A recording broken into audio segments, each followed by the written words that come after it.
Hey everybody, I hope you guys are having a great week. We're starting a new series. It's called Kingdom Come, and really it's concerned with what this world could look like if we actually lived out Jesus' prayer. That prayer being that God's kingdom would come and that his will would be done on earth as it's done in heaven.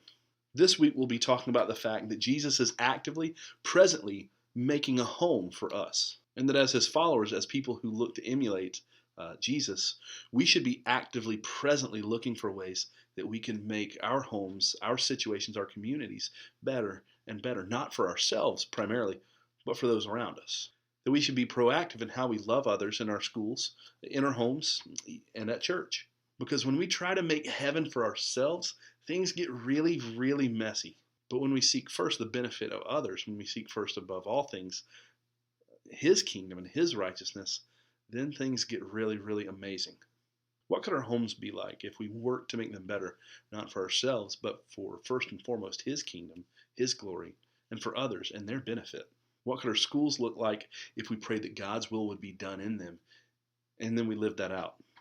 So begin asking your students these questions. Who are we looking to make life better for? Are we looking to make our lives better for ourselves? Or are we looking to serve those around us? Are we pouring into the same people? Or are we actively seeking out the least of these? Because Jesus isn't building heaven for the people who have their act together. Because guess what? None of us do. He's not building it for the best and for the brightest. He's building it for us. So what are we building? And who are we building it for? Thanks, everybody.